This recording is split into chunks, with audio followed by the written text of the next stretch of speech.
Hello, everyone. It is January 28th, 2015. It's past midnight, kind of late. Wanted to provide an update on what is happening in the Congo, or specifically what is happening in the capital city of Kinshasa. And before I provide the update, I wanted to thank all of you who have donated your money to telema.org. That's the website we've been using to collect funds to support activists and Congolese who are fighting for justice in Congo at the moment. The website again is telema.org, telema.org. We've collected $250 on that website. We've sent it already on the ground. The initial expense for the food was $240 last week. So that money is gone. Of course, there are more needs. $240 was just a minimal support that we could send, but we are still collecting funds, and we have more update on what they actually need on the ground. So in terms of what the youth saw, as they went to the hospital, Clinique Universitaire and Unikin, the campus in Kinshasa, the University of Kinshasa campus, they were able to give food to people on the campus and also provide food to some people at the hospital. Of course, having food for $240 is not a lot. Then they also were able to get information about people who need support for medical bills. They focus mainly on those who were injured by guns, about bullet, and mainly those who are part of the Filimbi network. So they've identified 6 individuals who still have not been able to pay their medical bills. So the billing for the medical bills at the Clinique Universitaire, that's the hospital where they are, comes to about, when you convert it in dollars, about $1,200 of medical bills. So we hope you will continue to donate to the website, and we'll continue to give you the update on that. The next expenses they need, they continue to get the food. They think that for the next week or so, if they get another $200 for transportation, that will help them in continue to moving and bringing the food to the campus, and about $300 worth of food that will help. So that brings a budget of what we are trying to raise right now. So $1,200, $500, about $1,900. So about $2,000 if I have to round it up, that we want to be able to raise and send to the youth on the ground for medical support and supplies. So we have the names of the 6 individuals we're going to support, and we'll continue to provide update. And just know that the people on the ground that we are supporting are very appreciative for your financial support to the telema.org website. Now to the update. It took me a while to post what is actually happening, because so many things are happening in the Congo right now, and it hurts to watch it from afar, speaking to the partners, feeling the pain, the anger, and also the resilience, because they are still fighting on the ground, and watching the international response to it is worrisome. The first thing you need to know is that the Congolese government currently is running a campaign to demonize the youth that went out in the street to protest the government's attempt to stay in power, to change the constitution, and to pretty much create a law, pass a law that will extend Congo's President Kabila's term into office. Some of you may want to read a little bit on what's actually happening in the Congo around the constitution, the presidential elections, to see that for the first in a very long time, Congolese took it out to the streets, especially young Congolese, to challenge the government. Through the protests, we have over 40 people who have been killed by the military, by the police. And as they were killed, some of them, of the dead bodies, were snatched from the hospital by the military. They literally went to the hospital and took dead bodies and went to hide the bodies away. Beside that, the Congolese government has shut off SMS, text messaging across the country. They shut off the internet intermittently. Currently, the internet is open except on the cell phones, so you cannot access the internet on your phone. If you have a mobile phone, a smartphone.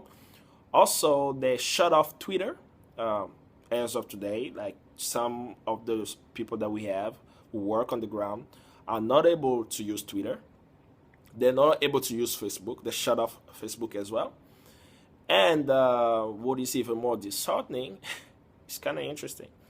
They shut off specific telephone numbers of opposition figures in the Congo. So some of the opposition leaders in the Congo, if you call them right now, their phone is not working.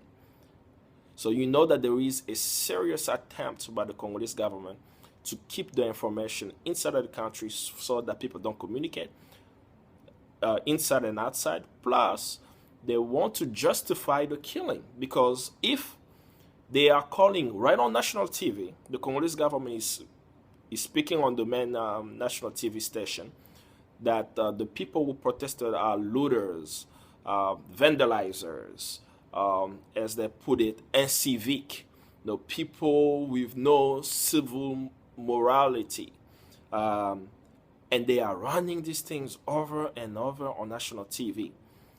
That means that if they kill any young person in Congo, they're justified, right?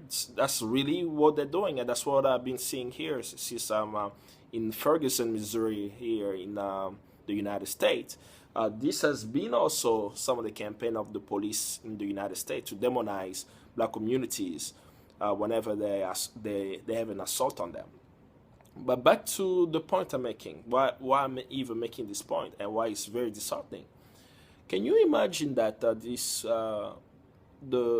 special envoy to the Great Lakes from the UN, the UN head, Martin Kobler from the United Nations, with MONUSCO, the UN mission in the Congo, went on national TV. This is funny. The head of the UN mission in the Congo went on TV.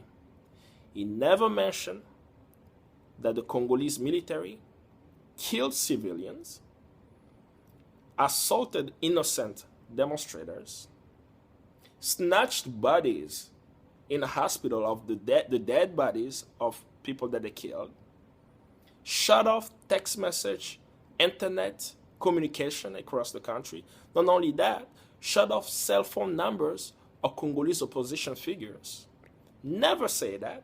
And he goes on TV discussing how the protests this is not how democracy runs, right?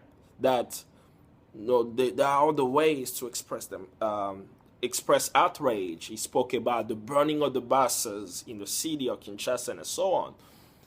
I'll ask myself, why is the UN head in the Congo talking about the so-called vandalizers as never mentioned what the Congolese government is? So here's the context.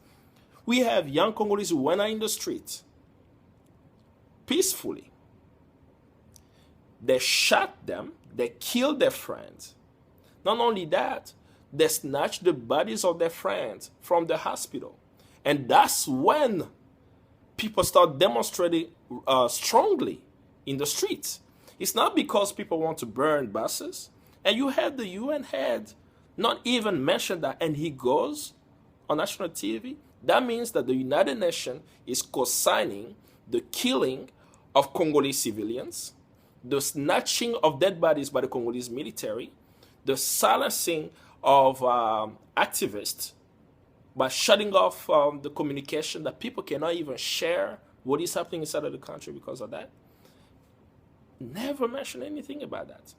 So it's important for you to know that we have to get the information out of what people are doing on the ground. Because if we don't hold the Congolese government accountable, if we don't hold the United Nations accountable, what is going to happen is we're going to have more and more of these killings. It's been going on for so long that the Congolese government is not held accountable for crimes that they commit. and that they kill anyone who speaks out against them, and the current president Kabila wants to stay in power.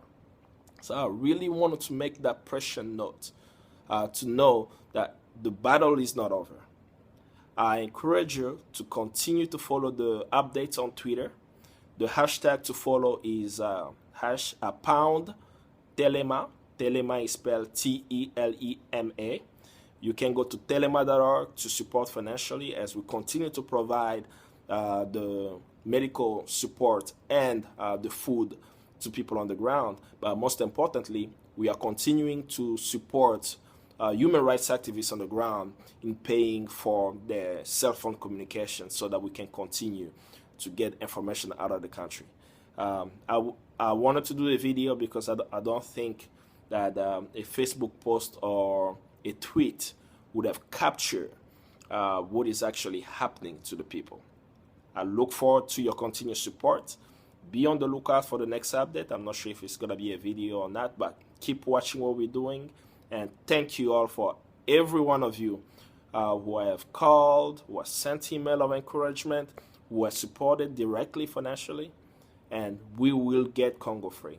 I spoke to my sister, Juka Sese from Gambia earlier today. And she reminded me the importance of our battle in the Congo. While they were struggling in Gambia, she told me, if the young Congolese are able to succeed this time, that will reverberate across the African continent, and the African continent will be free. I really believe it. If the Congolese youth today succeed in holding the government accountable, having a representative government, stopping the current president from running for a third term or staying in power, and have finally a government that they control, the African continent will be liberated soon. Thank you so much for watching and continue to support.